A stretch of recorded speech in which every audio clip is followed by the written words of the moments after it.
Hello, good evening, students. Welcome back. So, in last online session, we have covered till lateral inversion.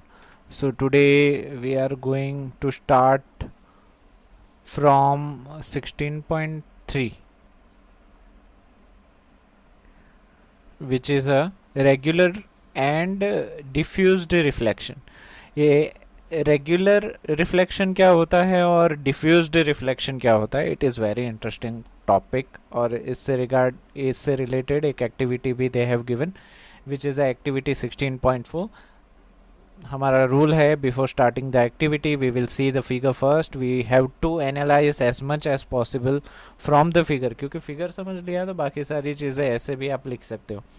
So activity figure 16.6 and 16.7 has been given. दोनों देख लेते हैं क्या बोल रहे हैं.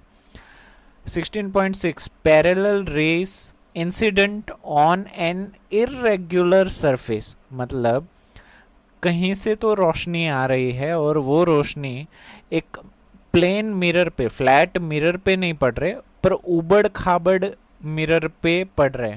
ऐसी जगह जो फ्लैट नहीं है, उबड़ खाबड़ है, ऐसी रोशनी आ रही है. 16.7 भी सेम ही उबड़ खाबड़ रास्ता है, बट यहाँ पे इन लोगों ने ब्लू लाइन से रिफ्लेक्शन दिया गया है. सो यहाँ पे देखिए 16.7 rays reflected from irregular surface, कि यहाँ पे इंसिडेंट तो दिखा दी बट रिफ्लेक्टेड दिखाने के लिए भी रूल्स तो सेम ही होंगे. द फर्स्ट लॉ जो कहता है कि इंसिडेंट रे और रिफ्लेक्टेड रे नॉर्मल के साथ सेम ही एंगल बनाएंगे, और दूसरा कि वो तीनों एक ही प्लेन में होने चाहिए. तो ये दोनों रूल्स तो चेंज नहीं होने वाले. तो यहाँ पे 16.7 में मैं आपको ये फर्स्ट रे, पहली किरण दिखा रहा हूँ, उम्मीद की कि आप समझ जाओगे सब कुछ. That is a first ray जो आप ब्लैक से देख रहे हो ना, इंसिडेंट रे.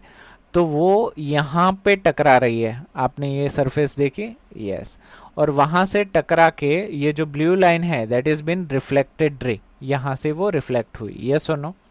तो यहाँ पे अगर आप इसको मैं जूम करूँ ना, तो यहाँ पे भी अगर मैं नॉर्मल बनाऊँ, इस पॉइंट से लेके एक परपेंडिकुलर मैंने बनाया इस सरफेस से लेके, तो यहाँ पे भी इंसिडेंट एंगल और रिफ्लेक्टेड एंगल सेम ही होगा. यहाँ पे गलती नहीं करना कि सर इरेगुलर सरफेस है तो रूल नहीं लगेगा, ऐसा नहीं है. हॉलीडे पे भी स्कूल के रूल्स ही रहते हैं. In the same way reflection के रूल्स अगर आप स्पेस में भी चले गए या कहीं पे भी चले गए, वो सारी चीज़ें सेम ही रहेगी. सो इन द सेम वे अगर मैं सेकेंड वाला देखूँ, ये सेकेंड रे, तो यहाँ पे देखिए सरफेस टेढ़ी है तो रिफ्लेक्ट होके यहाँ पे बाउंस हो गया, यस और नो.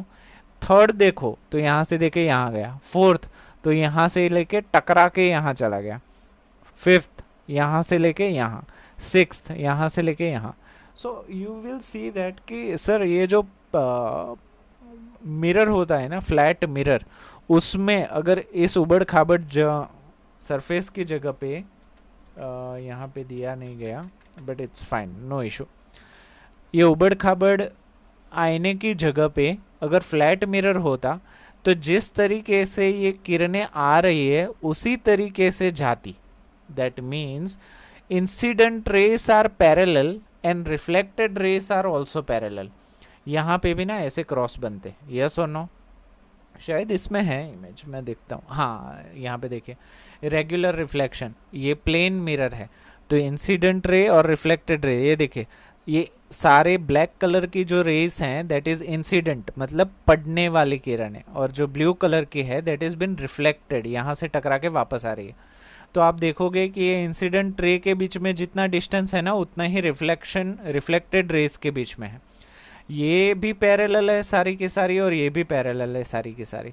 तो ये जो फ्लैट मिरर होता है उसकी वजह से आपका जो रिफ्लेक्शन बनता है, आपकी जो छाया बनती है, आपकी जो इमेज बनती है वो परफेक्ट होती है. दैट मीन्स अगर आप सीधे हो, आपका चेहरा जैसा है वैसा ही सेम टू सेम चेहरा आपकी इमेज में भी दिखाई देगा. So flat mirrors are a best for image formation. Image बनाने के लिए फ्लैट मिरर्स बेस्ट रहते हैं. तो हम डिस्कस करते हैं. हाँ, और यहाँ पे देखियो सारी all the rays are distributed अलग अलग डायरेक्शन में, कोई यहाँ जा रहा है कोई वहाँ जा रहा है, कोई भी फॉर्मेशन नहीं है, कोई भी डिसिप्लिन नहीं है। तो अगर मैं आपको बोलूँ कि टेढ़े मेढ़े आपको तैयार होने के लिए टेढ़े मेढ़े मिरर में तैयार होना है, तो कई बार आपके घर में अगर टूटा हुआ कांच हो, कांच है गिर के टूट गया है, पूरा निकल नहीं गया, it is been broken up और वहीं पे लगा हुआ है, तो अगर आप उसमें उसकी इमेज देखोगे तो आपकी आंख कहीं पे दिख रही है, नाक कहीं पे दिख रहा है, मुंह कहीं पे चला गया है। So you will come to know the image formation by irregular surface. Mirror ही है ना, वो मिरर ही है, बट फिर भी आप उसमें इमेज सही से नहीं देख पा रहे हो। क्यों? क्योंकि रिफ्लेक्टेड रे सारे डिस्ट्रीब्यूट हो गए हैं, कोई कहीं पे जा रहा है कोई यहाँ पे जा रहा है। सो फिगर का जितना भी एनालिसिस करना था हमने कर लिया। Now we are reading each and every point for a activity 16.4 जो रेगुलर और डिफ्यूज्ड रिफ्लेक्शन के बारे में है। Imagine that parallel rays are incident on an irregular surface as shown in figure 16.6। Imagine कीजिए कि पैरेलल रेस सारे parallel ही है, पर वो गिर रहे हैं, जहाँ पे पड़ रहे हैं वो सरफेस टेढ़ी मेढ़ी है, जैसे कि ये फिगर 16.6 में दिखाया गया है। Remember that the laws of reflection are valid at each point of the surface.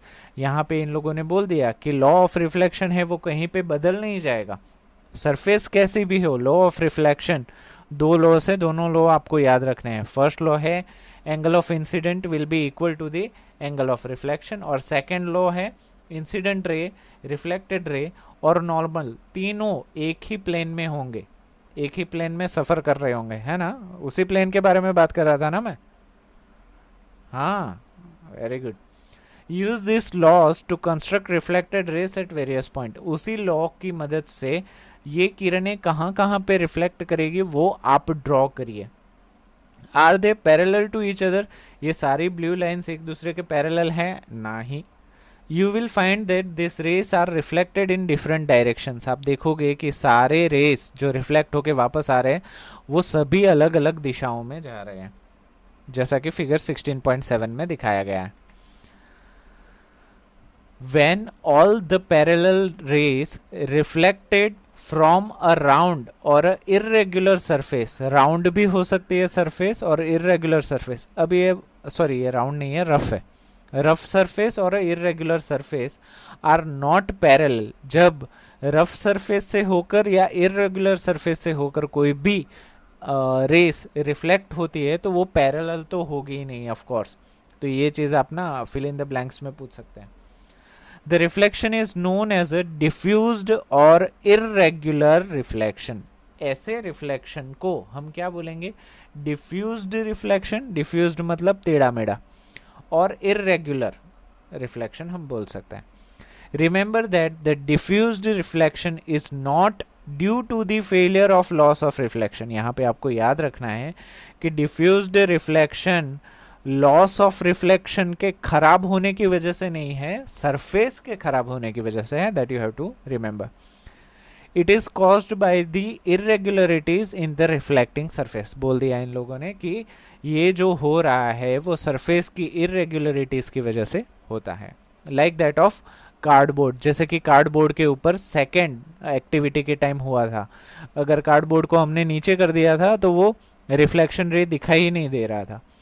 On the other hand, reflection from a smooth surface like that of a mirror is called regular reflection. जबकि mirror में, flat surface में, smooth surface में जो भी reflection हो उसको हम बोलेंगे रेगुलर रिफ्लेक्शन। फॉर एग्जाम्पल, अगर विंटर का सीजन है और तालाब के पास आप चले जाओ, तालाब में पत्थर मत मारो, कुछ भी मत करो, तालाब जैसा है स्टिल वाटर उसको वैसे ही रहने दो। अगर आप जाके उसमें देखोगे ना, so you can see your image, आपको अपना रिफ्लेक्शन दिखाई देगा तालाब के अंदर। तो तालाब तो मिरर है नहीं, फिर भी you are able to see the reflection. तो वैसे रिफ्लेक्शन जो स्मूथ सरफेस में हो, कभी कभी आप घर की टाइल्स में भी अपना रिफ्लेक्शन देख सकते हो, तो वैसे रिफ्लेक्शन को we will going to elaborate as regular reflection. वैसे रिफ्लेक्शन को we will say regular reflection. Images are formed by regular reflection. कोई भी इमेज फॉर्मेशन करना हो ठीक से तो वो रेगुलर रिफ्लेक्शन से ही हो सकता है। But there is another thing, बहुत सारे अम्यूजमेंट पार्क में, मैंने लास्ट टाइम बात की थी कि वो पजल टाइप रूम होता है जहाँ पे बहुत सारे आईने लगे हुए होते हैं, पर कुछ कुछ फनी मिरर्स भी आपने देखे होंगे।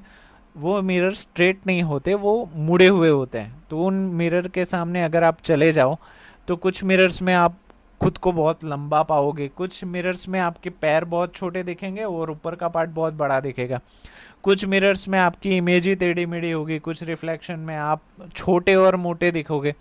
तो ये सारी इमेज फॉर्मेशन भी तो हो ही रही है इरेगुलर सरफेस की वजह से।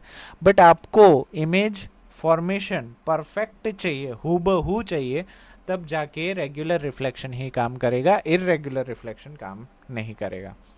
सो moving forward, do we see all objects due to reflected lights? मतलब हम दुनिया में जितने भी ऑब्जेक्ट्स देख रहे हैं वो रिफ्लेक्टेड लाइट की वजह से देख रहे हैं क्या? Nearly everything you see around is seen due to reflected rays. अंदाजन सारी चीज़ें जो दुनिया में आप देख रहे हो उसमें से मैक्सिमम चीज़ें आप रिफ्लेक्शन की वजह से ही देख रहे हो। बिना रिफ्लेक्शन की वजह से कोई भी चीज़ दिख रही हो ऐसा हो नहीं सकता। आप अपने दोस्त को देख रहे हो, अपने घर को देख रहे हो, कोई भी चीज़ देख रहे हो, उसके ऊपर लाइट पड़ रही है तभी आप उसको देख रहे हो। अगर उसके ऊपर लाइट नहीं पड़ती तो उस चीज़ को आप देख नहीं पाते। Moon for example receives light from the sun and reflects it. ये जो मून की बात कर रहे हैं हम, जो आसमान में चांद आप देखते हो, वो चांद खुद लाइट एमिट नहीं करता, वो खुद ब खुद लाइट नहीं बनाता। तो वो क्या करता है, वो सूरज से जो रोशनी उसके ऊपर पड़ रही है उस रोशनी को वो एब्जॉर्ब करता है और उसको वापस रिफ्लेक्ट करता है, क्योंकि चांद की सरफेस रिफ्लेक्टर से कम नहीं है। आप बोलोगे सर चांद की सरफेस कहाँ स्मूथ है, चांद पे आईने लगे हैं क्या? नो, चांद पे आईने नहीं लगे, बट चांद का कलर इस ग्रेइश, ग्रे और वाइट से मिलता जुलता है, और कलर्स भी अलग अलग क्वांटिटी में रिफ्लेक्शन करते हैं। फॉर एग्जाम्पल काला कलर रिफ्लेक्शन नहीं करता, जबकि सफ़ेद कलर सबसे ज़्यादा रिफ्लेक्शन करता है। सो इन द सेम वे अगर चांद का ओरिजिनल कलर या चांद की मिट्टी काले कलर की होती तो आज जो चांद आप आसानी से देख पा रहे हो वो आप आसानी से नहीं देख पाते। सो थैंक गॉड कि चांद की मिट्टी ग्रेइश कलर की है, थोड़ी सी वाइट उसमें मिक्स है, तो उसकी वजह से आप देख पा रहे हो। तो इससे तो एक आसान सा एनालिसिस यहाँ पे आप फिगर से ही कर सकते हो कि यहाँ पे जो चांद पे काले दाग है वो कौन सी कलर की मिट्टी के होंगे। आप पता लगाओ, रिसर्च करो और मुझे बताओ। So that is how we see in the moon, उसी की वजह से हम चांद को देख पा रहे हैं। The object which shine in the light of other objects are called illuminated objects. ऐसे ऑब्जेक्ट जो चमकते हैं in the light of other objects, जो दूसरी चीज़ों की लाइट की वजह से चमकने के बाद हमें दिख रहे हैं, वैसे ऑब्जेक्ट को हम इल्यूमिनेटेड ऑब्जेक्ट्स कह सकते हैं। तो मतलब दुनिया में 80% 90% चीज़ें इल्यूमिनेटेड है, क्योंकि वो खुद तो लाइट जनरेट नहीं कर रहे। अगर मैं ट्यूबलाइट बंद कर दूँ तो ऐसा तो नहीं होगा कि मेरे अंदर से रोशनी निकल रही है धूप के तरह। वो कोई मिल गया का धूप, पता है ना, सर पे उसके टॉर्च चमकते थे, तो ऐसा हमारा तो है नहीं। तो हमें तो क्या, हमें किसी को देखना है या किसी को हमें देखना है तो ट्यूबलाइट तो चाहिए, ट्यूबलाइट नहीं है तो सोलर लाइट चाहिए। So almost everything is illuminated objects, क्योंकि वो रोशनी बना नहीं रहे, उसके ऊपर रोशनी पड़ रही है और दूसरे देख रहे हैं। So almost every object is a illuminated object. Can you name some of other such objects? हाँ, बहुत सारे हैं। इंसान, हर इंसान इल्यूमिनेटेड ऑब्जेक्ट है, हर पत्थर इल्यूमिनेटेड है, हर हिमालय, हर पहाड़, हर नदी सारी इल्यूमिनेटेड ही है, क्योंकि खुद ब खुद तो रोशनी बना नहीं रहे। There are other objects which give their own light such as a sun. और कुछ ऐसे भी ऑब्जेक्ट है जो खुद ब खुद रोशनी बनाते हैं, जैसे कि हो गए सूरज, आग, fire, flame, Jwala of a candle, मोमबत्ती की ज्वाला या किसी और की ज्वाला, एंड एन इलेक्ट्रिक लैम्प, जो आपके घर में जो भी आप इलेक्ट्रिक लैम्प यूज़ करते हो, ट्यूबलाइट यूज़ करते हो, बल्ब यूज़ करते हो, उन सारे चीज़ वो खुद ब खुद बिजली, सॉरी, खुद ब खुद लाइट बना रहे हैं, दे आर मेकिंग लाइट।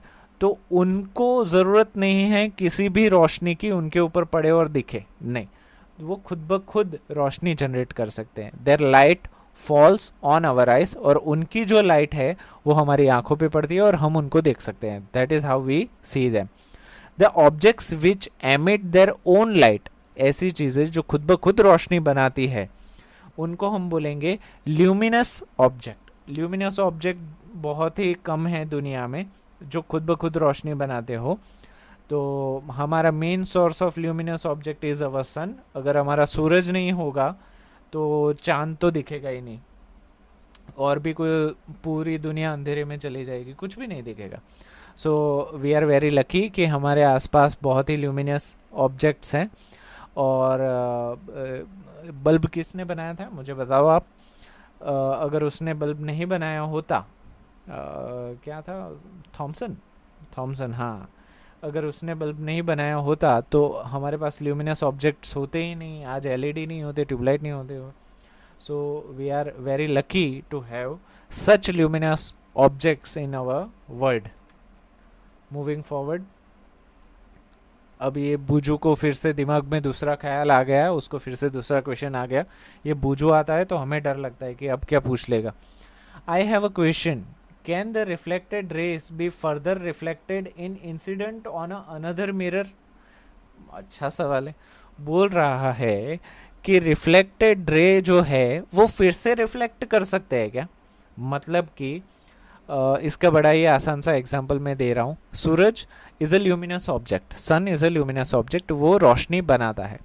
अभी आप अर्थ पे बैठे बैठे, अपने पार्किंग में बैठे बैठे, अपने व्हीकल के मिरर से, आपका जो भी गाड़ी है, स्कूटर है, उसका मिरर है, उस मिरर से आप खेल रहे हो और सूरज की जो रोशनी आ रही है उसको रिफ्लेक्ट करके अपने घर में डाल रहे हो।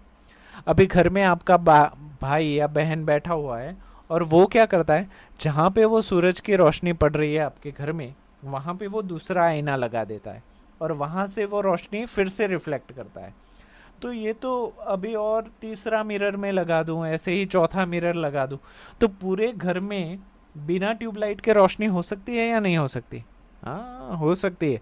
और यही चीज़ें होती आ रही थी जब हमारे पुराने ज़माने में जब महल बनते थे, तब इलेक्ट्रिसिटी तो थी नहीं तब। तो तब राजा महाराजा वगैरह क्या करते थे, जो टॉप फ्लोर होता था पूरे बिल्डिंग का, वहाँ पे एक बड़ा सा मिरर लगाते थे, ग्लास लगाते थे। वहाँ से पूरी रोशनी रिफ्लेक्ट करके दूसरे मिरर तक पहुँचाते थे, दूसरे मिरर से रिफ्लेक्ट करके तीसरे मिरर तक, तीसरे से चौथे, चौथे से पांचवे। तो पूरा महल बिना बिजली के पूरे दिन लाइटिंग वाला रहता था, फ्री ऑफ कॉस्ट। बड़े बड़े सिर्फ मिरर लगाने पड़ते थे, इनिशियल कॉस्ट रहती थी। पर ऐसे हम चाहे तो भी कर सकते हैं। रिफ्लेक्टेड रेस को यूज़ करके बार बार रिफ्लेक्शन करके हम लाइट को ज़्यादा से ज़्यादा कंज्यूम कर सकते हैं। सो अभी हम उसी चीज़ को आगे डिस्कस करते हैं। यहाँ पे ये जो पूरा सिस्टम है ना, वो मैं रिफ्लेक्शन के बारे में एक एडिशनल है जो मैं आपसे डिस्कस करना चाहता था। यहाँ पे सूरज है हमारा, यहाँ पे हमारा सूरज है। आप देख रहे हो कि सूरज की रोशनी अर्थ के ऊपर तो पूरी तरीके से पड़ रही है, यस और नो? यस। आप मून को देखो, अभी आप मून को देखोगे तो मून का भी आधा moon is always in a light, yes और नो? यस। बट जब हम यहाँ इस अर्थ के साथ घूम जाते हैं तब अलग अलग मून के शेड्स हमें दिखाई देते हैं, क्योंकि हम घूम रहे हैं, earth is rotating, moon is also rotating. तो उसकी वजह से अलग अलग शेड, व्यू फ्रॉम अर्थ, अगर हम अर्थ पे हैं तो अलग अलग शेड। हम बोलते हैं ना कि 14 दिन 15 दिन चांद अमावस्या की तरफ जाता है, उसके 15 दिन बाद पूनम की तरफ जाता है। तो they are different shades. Eid का चांद दिखा, क्यों? क्योंकि वो पूरा दिखता है, तब जाके सूरज की पूरी रोशनी उसके ऊपर रहती है, यस और no? So different shades are also because of a reflection of moon by sun, क्योंकि सन तो ल्यूमिनस है, सन की वजह से ही ये सारी चीज़ें हो रही हैं। तो सारे रिलीजन भी इस साइंस की बदौलत है। अगर साइंस नहीं होता तो इतने सारे रिलीजन भी ये सारी चीज़ें समझ नहीं पाते। तो साइंस और रिलीजन एक दूसरे के इंटरलिंक्ड है, बहुत सारी चीज़ें एक दूसरे को सिखाते हैं। मूविंग फॉरवर्ड, रिफ्लेक्टेड लाइट, हाँ ये topic we will cover in a next online session. Till then आप इतना ही, और आपको कोई डाउट है तो क्विकली कमेंट कर दीजिए तो मुझे पता चले। और मैं इस वीडियो में भी लाइक का एम रख रहा हूँ, दैट इज़ 500 लाइक्स। मुझे बहुत अच्छा लगेगा अगर आप सभी ने 500 लाइक्स कर दिए तो मुझे मोटिवेशन मिलेगा और मैं आपको और भी अच्छी अच्छी चीज़ें आपको आपके तक पहुँचा सकता हूँ। So till then thank you so much, revise करते रहिए और कुछ नहीं। Thank you so much.